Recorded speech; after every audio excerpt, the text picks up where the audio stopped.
بسم اللہ الرحمن الرحیم۔ السلام علیکم۔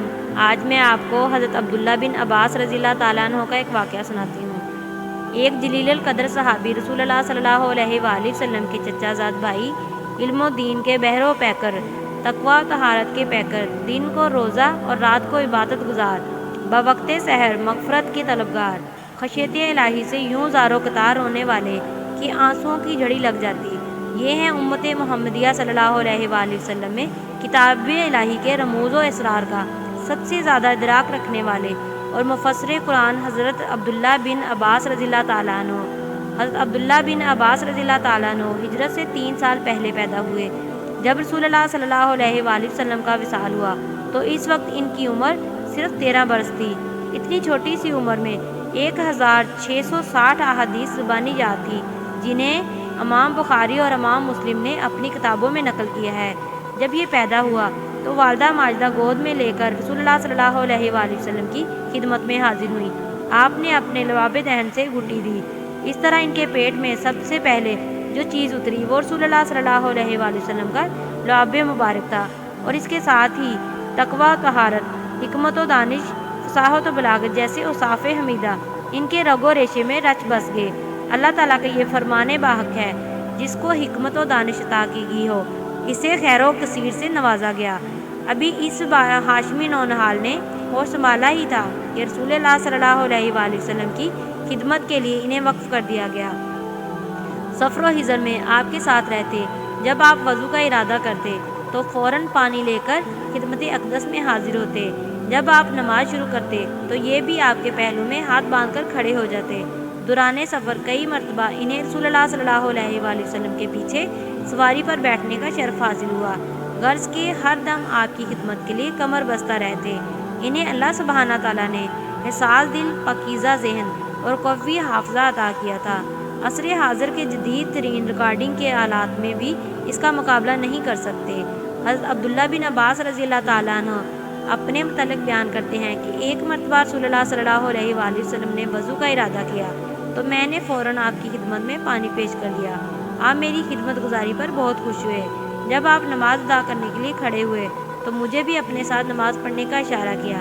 میں آپ کے پہلو کے بجائے پیچھے کھڑا ہو گیا۔ جب آپ نماز سے فارغ ہوئے تو ارشاد فرمایا، عبداللہ تم میرے ساتھ کیوں نہیں کھڑے ہوئے؟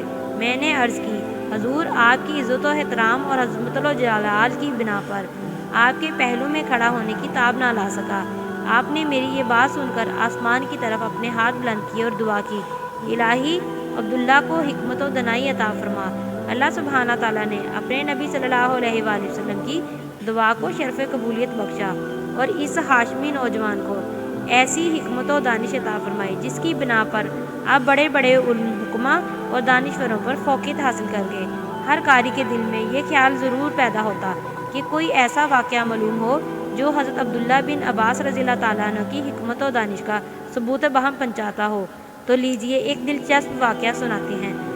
حضرت علی رضی اللہ تعالیٰ عنہ اور حضرت امیر معاویہ رضی اللہ تعالیٰ عنہ کے باہمی اختلافات میں بہت سے لوگ حضرت علی رضی اللہ تعالیٰ عنہ کا ساتھ چھوڑ گئے، تو حضرت عبداللہ بن عباس رضی اللہ تعالیٰ عنہ نے حضرت علی رضی اللہ تعالیٰ عنہ سے کہا، امیر المومنین مجھے ان لوگوں سے بات کرنے دیں جنہوں نے آپ سے بغاوت کا ارتکاب کیا ہے۔ آپ نے فرمایا، مجھے خطرہ ہے کہ کہیں یہ لوگ آپ کو کوئی نقصان نہ پہنچائیں۔ میں نے کہا، آپ مطمئن رہیں، انشاءاللہ یہ ایسی کوئی حرکت نہیں کریں گے۔ پھر میں ان کے پاس گیا، وہ لوگ عبادت میں مصروف تھے۔ ان لوگوں نے مجھے دیکھتے ہی اشتیاق بھرے انداز میں خوش آمدید کہا اور میری آمد کا مقصد پوچھا۔ میں نے کہا، آج میں آپ سے ایک ضروری بات کرنے آیا ہوں۔ ان میں سے چند ایک نے کوئی دلچسپی نہ لی، لیکن اکثریت نے میری طرف پوری توجہ سے میری بات سننے کا اشتیاق ظاہر کیا۔ میں نے ان سے دریافت کیا، مجھے یہ بتاؤ کہ حضور صلی اللہ علیہ وآلہ وسلم کے چچا زاد بھائی، جگر گوشہ رسول حضرت فاطمہ رضی اللہ تعالیٰ عنہ کے شوہر اور اسلام قبول کرنے میں سبقت لے جانے والے حضرت علی رضی اللہ تعالیٰ عنہ سے آپ لوگوں کو کیا شکوہ ہے؟ انہوں نے جواب دیا، ہمیں ان کے خلاف 3 بنیادی اعتراضات ہیں۔ پوچھا، کون کون سے؟ انہوں نے کہا، ہمارا پہلا اعتراض یہ ہے کہ حضرت علی رضی اللہ تعالیٰ عنہ نے اللہ کے دین میں انسانوں کو حاکم بنا دیا ہے۔ ہمارا دوسرا اعتراض یہ ہے کہ انہوں نے امیر معاویہ رضی اللہ تعالیٰ عنہ اور حضرت عائشہ رضی اللہ تعالیٰ عنہ سے جنگ کی، لیکن نہ تو مال غنیمت لوٹا اور نہ انہیں قیدی بنایا۔ ہمارا تیسرا اعتراض یہ ہے کہ حضرت علی رضی اللہ تعالیٰ عنہ نے اپنے نام سے امیر المومنین کا لقب ہٹا دیا، حالانکہ مسلمانوں نے ان کے ہاتھ پر بیعت کی اور انہیں اپنا امیر بنایا۔ فرمایا، میں نے ان کے اعتراضات سننے کے بعد ان سے کہا، اگر میں قرآن و سنت کی روشنی میں ان اعتراضات کا حل پیش کروں تو کیا آپ تسلیم کر لیں گے؟ سب نے بیک زبان ہو کر کہا، بالکل، ہم باخوشی تسلیم کر لیں گے۔ میں نے جواب دیتے ہوئے کہا، تمہارا پہلا اعتراض یہ ہے کہ حضرت علی رضی اللہ تعالیٰ عنہ نے اللہ کے دین میں انسانوں کو حاکم بنایا۔ کہ آپ لوگوں کی نظر سے قرآن مجید کی یہ آیت گزری ہے جس میں فرمایا گیا ہے، اے لوگو جو ایمان لائے ہو، احرام کی حالت میں شکار نہ مارو، اور اگر تم میں سے کوئی جان بوجھ کر ایسا کر گزرے تو جو جانور اس نے مارا ہے اس کے ہم پلہ ایک جانور اسے مواشیہ میں سے نظر دینا ہوگا، جس کا فیصلہ تم میں سے 2 عادل آدمی کریں گے۔ میں اللہ تعالیٰ کو گواہ بنا کر تم سے پوچھتا ہوں، انسان کی جان و مال کی حفاظت کے لیے انسان کو حاکم بنانا زیادہ بہتر ہے، یہ خرگوش کی جان بچانے کے لیے انسان کو حاکم بنانا بہتر ہے؟ یہ دلیل سن کر سب نے کہا، بلا شبہ بنی نوع انسان کی اصلاح اور جان و مال کی حفاظت کے لیے کسی انسان کو حاکم مقرر کرنا ازبز ضروری ہے۔ آپ نے پوچھا، اس دلیل کے تناظر میں کیا تم اپنے پہلے اعتراض سے دستبردار ہونے کے لیے تیار ہو؟ سب نے کہا، بالکل، ہمارا پہلا اعتراض ختم، ہم اجتماعی طور پر اس دستبرداری کا اعلان کرتے ہیں۔ تمہارا دوسرا اعتراض یہ ہے کہ حضرت علی رضی اللہ تعالیٰ عنہ نے اور امیر معاویہ رضی اللہ تعالیٰ عنہ نے اور حضرت عائشہ رضی اللہ تعالیٰ عنہا سے جنگ کی، لیکن نہ مال لوٹا اور نہ قیدی بنایا۔ مجھے یہ تو بتاؤ، کیا تم اپنی ماں حضرت عائشہ رضی اللہ تعالیٰ عنہا کو قیدی بنانا پسند کرو گے؟ اگر تم ہاں میں جواب دو گے تو تم کفر کے مرتکب ہوگے۔ اگر حضرت عائشہ رضی اللہ تعالیٰ عنہ کے ماں ہونے کا انکار کرو گے تو بھی کفر کے مرتکب ہوگے، کیونکہ اللہ تعالیٰ کا ارشاد ہے، بلا شبہ نبی صلی اللہ علیہ وآلہ وسلم تو اہل ایمان کے لیے ان کی اپنی ذات پر مقدم اور نبی کی بیویاں ان کی مائیں ہیں، اب تم اپنے لیے جو چاہو پسند کر لو۔ یہ سن کر انہوں نے اپنی نگاہیں جھکا لی۔ میں نے پوچھا، کیا تم اپنے دوسرے اعتراض سے دستبردار ہونے کے لیے دلی طور پر آمادہ ہو؟ سب نے یک زباں ہو کر کہا، جی ہاں، ہم دوسرے اعتراض سے بھی دستبرداری کا اعلان کرتے ہیں۔ میں نے کہا، رہا تمہارا یہ اعتراض کہ حضرت علی رضی اللہ تعالیٰ عنہ نے اپنے نام سے پہلے امیر المومنین کا لقب کیوں ہٹا دیا؟ آپ سب لوگوں کو یاد ہوگا کہ صلح حدیبیہ میں جب صلح نامہ تیار ہو گیا تو حضرت صلی اللہ علیہ وآلہ وسلم نے ارشاد فرمایا کہ لیجئے، یہ لکھ دیا جائے گا کہ اس دستاویز پر محمد رسول اللہ صلی اللہ علیہ وآلہ وسلم نے اتفاق کا اظہار کیا۔ مشرکین نے کہا، اگر ہم آپ کو اللہ کا رسول تسلیم کر لیتے تو آج بیت اللہ میں داخلے سے نہ روکتے۔ یہی تو آپ سے ہمارا بنیادی اختلاف ہے، آپ اپنا نام محمد بن عبداللہ لکھیں۔ آپ نے مشرکین کا مطالبہ مانتے ہوئے یہ ارشاد فرمایا، باخدا میں اللہ کا رسول ہوں، تمہارے ماننے یا ماننے سے کوئی فرق نہیں پڑتا، اور اپنے ہاتھ سے رسول اللہ صلی اللہ علیہ وآلہ وسلم کے الفاظ مٹا دیے۔ یہ واقعہ نقل کرنے کے بعد میں نے حاضرین سے پوچھا، مجھے آپ یہ بتائیں کہ جب نبی صلی اللہ علیہ وآلہ وسلم نے صلح حدیبیہ کے موقع پر اپنے ہاتھ سے رسول اللہ صلی اللہ علیہ وآلہ وسلم کے الفاظ مٹا دیے، تو اگر حضرت علی رضی اللہ تعالیٰ عنہ نے اپنے نام سے امیر المومنین کا لقب ہٹا دیا تو شرعاً کیا مذائقہ ہے؟ یہ دلیل سن کر حاضرین نے تسلیم و رضا سے اپنے سر جھکا لیے۔ میں نے یہ منظر دیکھ کر کہا، معلوم ہوتا ہے آپ لوگ اس اعتراض سے بھی دستبردار ہو چکے ہیں۔ سب نے یک زبان کہا، ہاں، ہم اس اعتراض سے بھی دستبرداری کا اعلان کرتے ہیں۔ حضرت عبداللہ بن عباس رضی اللہ تعالیٰ عنہ کی ملاقات حضرت علی رضی اللہ تعالیٰ عنہ کے حق میں نہایت مفید ثابت ہوئی۔ آپ کی مدلل گفتگو سے متاثر ہو کر 20,000 افراد دوبارہ حضرت علی رضی اللہ تعالیٰ عنہ کی فوج میں شامل ہو گئے۔ حضرت عبداللہ بن عباس رضی اللہ تعالیٰ عنہ نے حصول علم کے لیے بہت محنت کی۔ رسالتاً متاب آپ صلی اللہ علیہ وآلہ وسلم کے چشم علم سے جی بھر کر سیراب ہوئے۔ آپ صلی اللہ علیہ وآلہ وسلم کے وصال کے بعد حصول علم کے لیے علماء صحابہ کرام رضی اللہ تعالیٰ عنہ کی طرف رجوع کیا۔ عبداللہ بن عباس رضی اللہ تعالیٰ عنہ بیان فرماتے ہیں کہ جب مجھے یہ اطلاع ملتی ہے کہ فلاں صحابی کے پاس حضور صلی اللہ علیہ وآلہ وسلم کی کوئی حدیث ہے تو میں بلا تاخیر اس کے گھر پہنچتا، دہلیز پر چادر بچھا کر بیٹھ جاتا، ہوا سے مٹی اڑ اڑ کر مجھ پر پڑتی رہتی، لیکن میں صاحب علم کے احترام کو ملحوظ خاطر رکھتے ہوئے ان کی آرام مخل ہونا مناسب نہ سمجھتا۔ جب وہ از خود اپنے گھر سے باہر آتے اور مجھے اپنی دہلیز پر بیٹھا ہوا دیکھتے تو بے ساختہ پکار اٹھتے، عبداللہ، آج آپ یہاں کیسے؟ آپ نے مجھے پیغام بھیج دیا ہوتا، میں خود آپ کے پاس آ جاتا۔ میں جواب میں کہتا، میں آپ کی خدمت میں اس لیے حاضر ہوا ہوں کہ پیاسا چشمے کے پاس آتا ہے، نہ کہ چشمہ پیاسے کے پاس۔ حضرت عبداللہ بن عباس رضی اللہ تعالیٰ عنہ اپنے اساتذہ کی بہت عزت کیا کرتے تھے۔ کبار علماء صحابہ کرام رضی اللہ تعالیٰ عنہ بھی آپ کے ساتھ بہت شفقت و محبت سے پیش آتے، جیسا کہ کاتب وحی حضرت زید بن ثابت رضی اللہ تعالیٰ عنہ، جنہیں قضائے نکیحہ، قرات اور علم و وراثت میں عبور حاصل تھا، جب کہیں جانے کے لیے اپنی سواری پر بیٹھنے کا ارادہ کرتے تو یہ ہاشمی نوجوان حضرت عبداللہ بن عباس رضی اللہ تعالیٰ عنہ ان کے سامنے ادب و احترام کی تصویر بن کر یوں کھڑا ہو جاتا جیسے کوئی غلام اپنے آقا کے سامنے باادب کھڑا ہوتا ہو۔ نہایت ادب کے ساتھ آپ کے گھوڑے کی لگام پکڑتے۔ یہ انداز دیکھ کر حضرت زید بن ثابت رضی اللہ تعالیٰ عنہ فرماتے، عبداللہ، ایسے نہ کیا کرو۔ آپ فرماتے، ہمیں یہ حکم دیا گیا ہے کہ اپنے اساتذہ کی عزت کریں۔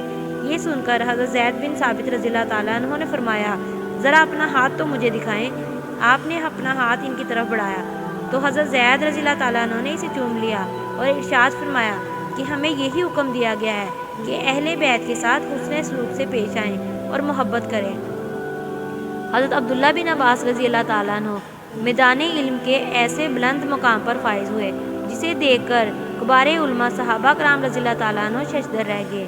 حضرت مسروق بن اجداد نے تابعین میں بہت بلند مقام حاصل ہے، ان کے بارے میں اپنی رائے کا اظہار کرتے ہوئے فرماتے، جب میں حضرت عبداللہ بن عباس رضی اللہ تعالیٰ عنہ کو دیکھتا تو بے ساختہ پکار اٹھتا کہ آپ سب لوگوں سے زیادہ حسین ہیں۔ جب آپ کی گفتگو سنتا تو یہ کہنے پر مجبور ہوتا کہ آپ سب سے بڑھ کر فصیح و بلیغ ہیں، اور جب آپ کوئی حدیث بیان کرتے تو آپ کی عالمانہ گفتگو سن کر یہ رائم کرنے پر مجبور ہو جاتا، آپ اس دور کے سب سے بڑے عالم ہیں۔ حضرت عبداللہ بن عباس رضی اللہ تعالیٰ عنہ حصول علم کی منزلیں طے کر لینے کے بعد لوگوں کو تعلیم دینے میں ہمہ مصروف ہو گئے۔ آپ کا گھرانہ عوام کے لیے ایک بہت بڑی جامعہ کا درجہ اختیار کر گیا تھا۔ البتہ جامعہ ابن عباس کا اور موجودہ دور کی جامعات میں یہ فرق ہے، آج کے اس دور کے جامعات میں سینکڑوں اساتذہ کی خدمات حاصل کی جاتی ہیں، جبکہ جامعہ ابن عباس کا دار و مدار صرف ایک استاد پر تھا، وہ تھے مفسر قرآن حضرت عبداللہ بن عباس رضی اللہ تعالیٰ عنہ۔ ایک صحابی بیان کرتے ہیں، میں نے حضرت عبداللہ بن عباس رضی اللہ تعالیٰ عنہ کو علم کے جس بلند مقام پر فائز دیکھا، اگر قریش اس پر فخر کریں تو بلا شبہ ان کے لیے یہ باعث فخر ہے۔ میں نے ایک روز دیکھا کہ بہت سے لوگ آپ کے گھر کی طرف جا رہے ہیں، لوگ اتنے زیادہ تھے کہ راستے مسدود ہو گئے۔ میں نے آپ کو اس صورتحال سے آگاہ کیا تو میری بات سن کر ارشاد فرمایا، پانی لاؤ۔ میں نے پانی آپ کی خدمت میں پیش کیا۔ آپ نے اب وضو کیا اور مجھ سے کہا کہ مجمع میں اعلان کر دو کہ جو لوگ قرآن مجید کے الفاظ و حروف کے متعلق سوال کرنا چاہتے ہیں، سب سے پہلے وہ اندر تشریف لائیں۔ میں نے باہر جا کر یہ اعلان کیا تو مجمع میں سے کچھ لوگ اندر داخل ہوئے، جس سے گھر کا صحن بھر گیا۔ آپ نے ہر ایک کے سوال کا تسلی بخش جواب دیا۔ جب وہ مطمئن ہو گئے تو آپ نے فرمایا، اب اپنے دوسرے بھائیوں کے لیے جگہ بنا دو۔ وہ باہر آ گئے۔ پھر آپ نے مجھے حکم دیا کہ اب یہ اعلان کرو کہ جو حضرات قرآن مجید کی تفسیر کے متعلق سوال کرنا چاہتے ہیں، اندر تشریف لے آئیں۔ میں نے آپ کے حکم کی تعمیل کرتے ہوئے باہر اعلان کر دیا۔ کچھ اور لوگ اندر آئے، جس سے گھر کا صحن بھر گیا۔ آپ نے ان کے ہر سوال کا تسلی بخش جواب دیا۔ جب وہ مطمئن ہو گئے تو آپ نے فرمایا کہ اپنے دوسرے بھائیوں کے لیے راستہ بنا دو۔ وہ اٹھ کر باہر چلے گئے اور مجھے حکم دیا کہ اب یہ اعلان کر دو کہ جو لوگ حلال و حرام کے متعلق کچھ پوچھنا چاہتے ہیں وہ اندر تشریف لے آئیں۔ یہ اعلان سن کر کچھ لوگ اندر آئے، جس سے کمرہ اور صحن بھر گیا اور آپ نے ہر ایک کے سوال کا تسلی بخش جواب دیا۔ جب وہ مطمئن ہو گئے تو آپ نے ارشاد فرمایا، اب اپنے بھائیوں کے لیے جگہ خالی کر دو۔ وہ اٹھ کر باہر نکل گئے۔ پھر مجھے حکم دیا کہ اب یہ اعلان کرو کہ جو لوگ وراثت کے متعلق کچھ پوچھنا چاہتے ہیں وہ اندر آ جائیں۔ میرا یہ اعلان سن کر اتنے لوگ اندر آئے کہ گھر کا صحن کھچا کھچ بھر گیا۔ آپ نے ہر ایک کے سوال کا تسلی بخش جواب دیا۔ جب وہ مطمئن ہو گئے تو آپ نے فرمایا کہ اب میرے دوسرے بھائیوں کے لیے موقع دو۔ وہ باہر آ گئے اور مجھے یہ حکم دیا کہ اب یہ اعلان کرو کہ جو لوگ عربی زبان، اشعار، کلام عرب کے غریب الفاظ کے متعلق دریافت کرنا چاہتے ہیں وہ اندر آ جائیں۔ میں نے تعمیل ارشاد کی۔ اعلان سن کر اتنے لوگ اندر آئے کہ صحن بھر گیا۔ آپ نے ہر ایک کے سوال کا تسلی بخش جواب دیا۔ میدان علم میں یہ ایک مہیر القول واقعہ ہے۔ خاندان قریش حضرت عبداللہ بن عباس رضی اللہ تعالیٰ عنہ کی اس عالمانہ شان پر جتنا بھی فخر کرے کم ہے۔ حضرت عبداللہ بن عباس رضی اللہ تعالیٰ عنہ نے جب یہ دیکھا کہ لوگوں میں علم حاصل کرنے کی بہت تڑپ ہے تو ان کے لیے باقاعدہ ایسا پروگرام ترتیب دیا جس سے آپ کے دروازے پر لوگوں کا زیادہ ہجوم بھی نہ ہو اور انہیں دینی علوم سے فیضیاب بھی کیا جائے۔ لہٰذا آپ نے ہفتے میں ایک دن صرف تفسیر و قرآن کے لیے، ایک دن صرف فقہ کے لیے، ایک دن مغازی کے لیے، ایک دن شعر و شاعری کے لیے اور ایک دن تاریخ عرب کی تدریس کے لیے مخصوص کر دیا۔ آپ کی مجلس میں اگر کوئی عالم آ کر بیٹھتا تو آپ اس کے ساتھ انتہائی انکسار اور تواضع سے پیش آتے۔ اگر کوئی سائل سوال کرتا تو اسے تسلی بخش جواب دیتے۔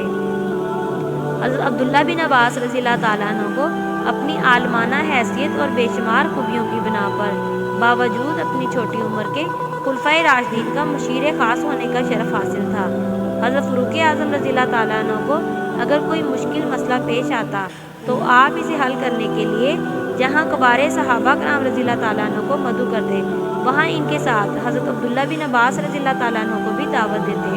جب آپ تشریف لاتے تو انہیں اپنے قریب بٹھاتے اور پیار بھرے انداز میں اظہار خیال کرتے کہ آج ہمیں ایک مشکل مسئلہ پیش آیا ہے، میرے خیال میں آپ ہی اس مشکل مسئلے کو حل کر سکتے ہیں۔ ایک مجلس میں تو حضرت عمر بن خطاب رضی اللہ تعالیٰ عنہ کے اس رویے پر اعتراض بھی کیا گیا کہ کبار صحابہ رضی اللہ تعالیٰ عنہ کی موجودگی میں ایک کم عمر صحابی کو زیادہ ترجیح دی جاتی ہے۔ آپ نے اعتراض کے جواب میں صراحتاً ارشاد فرمایا، یہ ایک منجا ہوا فصیح البیان اور صاحب عقل و دانش نوجوان ہے۔ حضرت عبداللہ بن عباس رضی اللہ تعالیٰ عنہ جب کبھی لوگوں کی تعلیم و تربیت کی طرف متوجہ ہوتے تو عوام کو نظر انداز نہ کرتے بلکہ ان کی تربیت کے لیے بھی وعظ و ارشاد کی محفل منعقد کرتے۔ آپ کسی گناہ کرنے والے کو مخاطب کر کے یوں ارشاد فرماتے، اے گناہ کے مرتکب، گناہ کرتے وقت تیرا خوش ہونا اور اس گناہ سے کہیں بڑا جرم ہے۔ گناہ کا ارتکاب کرتے وقت تو لوگوں سے تو خوف زدہ ہوتا ہے لیکن اللہ تعالیٰ سے خوف سے تیرا دل خالی ہوتا ہے۔ گناہ کرنے میں کامیاب ہو جائے تو خوش ہوتا ہے، اگر ناکام رہے تو کفِ افسوس ملتا ہے۔ یاد رکھ، یہ ایک خطرناک اخلاقی بیماری ہے۔ اے گناہ کا ارتکاب کرنے والے، کیا تو جانتا ہے حضرت ایوب علیہ السلام کو جسمانی و مالی اذیت میں کیوں مبتلا کیا گیا؟ وہ صرف اس لیے کہ ایک غریب مسکین شخص نے اپیل کی تھی کہ مجھے ظالموں کے چنگل سے آزاد کرایا جائے اور آپ نے اس کی مدد نہیں کی تھی۔ حضرت عبداللہ بن عباس رضی اللہ تعالیٰ عنہ کے قول و فعل میں کامل یکسوئی پائی جاتی تھی۔